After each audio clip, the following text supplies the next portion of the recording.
Welcome to Truckside Chats with Buck Outdoor Stormwater Solutions. Today we're going to talk about saving space on your construction site.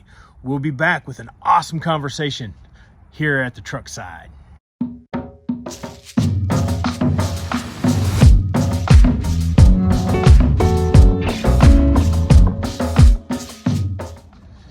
So how do we save space when we're on a construction site and planning out the property?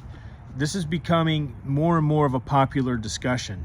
Back in the day when our family was bigger into farming, we realized that they weren't making more land, and so we started using global positioning systems to maximize the use of the land that we had. So rather than buying more land, we were maximizing production and yields on the land that we had, as it was referred to as precision farming. Well, we're doing the same thing now in construction. We're trying to maximize the purpose of each square foot on a construction site, and here's how we do it. A lot of times it's with the stormwater infrastructure. So now, rather than building a separate third of an acre, quarter of an acre, half an acre detention pond or stormwater pond, we're taking that and we're putting it underground.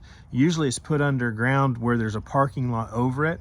Just today, we were driving down Wade Hampton Boulevard. If you're familiar with Greenville, South Carolina, we were heading out towards the Greer Taylor's area, and right across from Target, they've got this little parcel of land that they're getting ready to build on, and there's just not a lot of space, but they have to have stormwater infrastructure.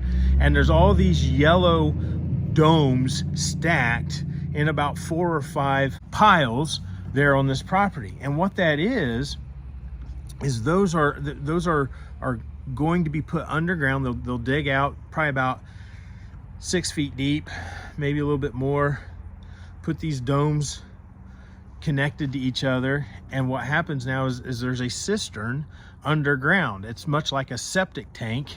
If you're familiar with the sewer construction, a septic tank that's just going to hold water and then slowly let it either absorb into the ground or in many cases flow out after a heavy rain event. The water gets stored and then it slowly is pushed into the stormwater system or into the watershed.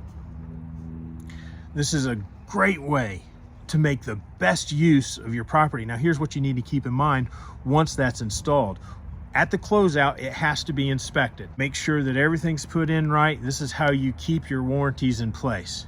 So you do the inspection, then 6 months later, it has to be inspected again.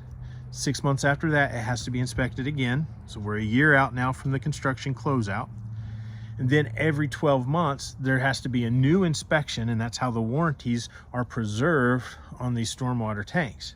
Now, here's the thing. We're doing this on a large scale in commercial build. But you can also do this. We've got a subdivision that's being built right now near Cleveland Park, where they are putting in storm tanks underneath the driveways of these homes. And a lot of communities, a lot of cities and counties, I believe, don't hold me to this, I believe Raleigh was considering this. Raleigh, North Carolina was considering this.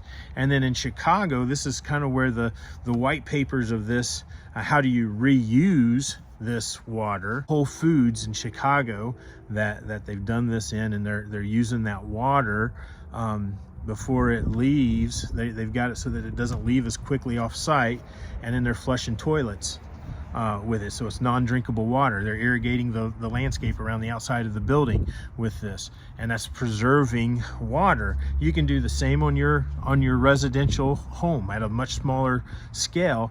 And a lot of these towns, a lot of these counties are giving you stormwater credit on your taxes. What the government rewards today via tax credits and the like, they mandate tomorrow.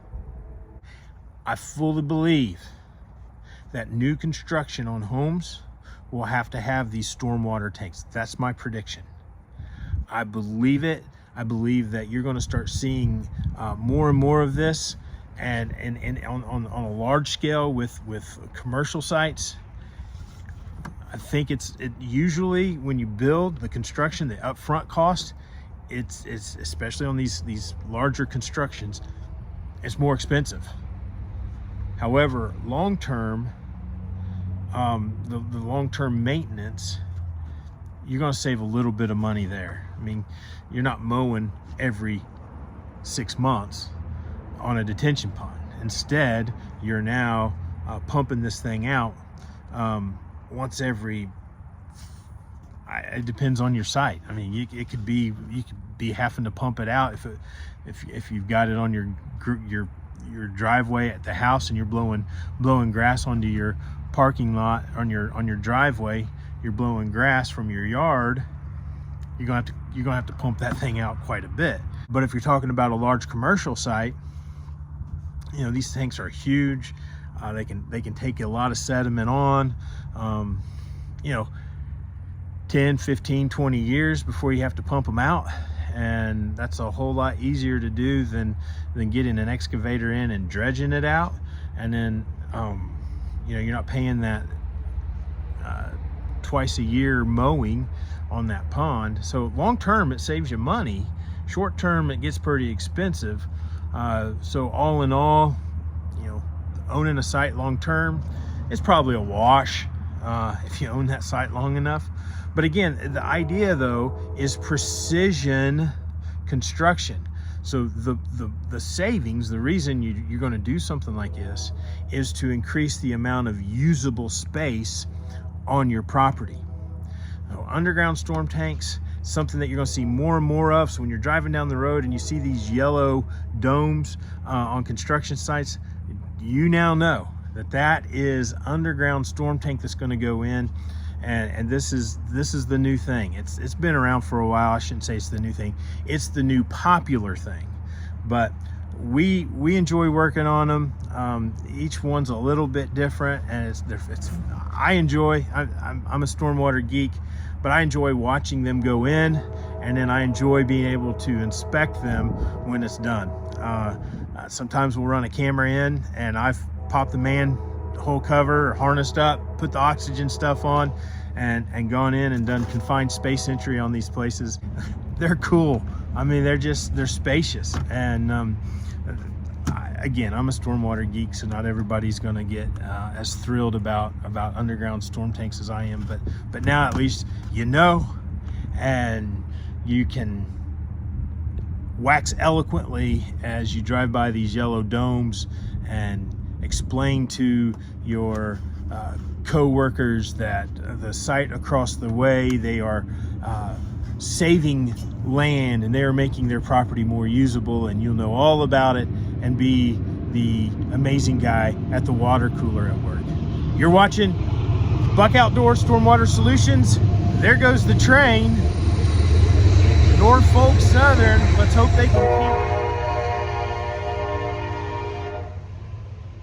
they keep it on the tracks.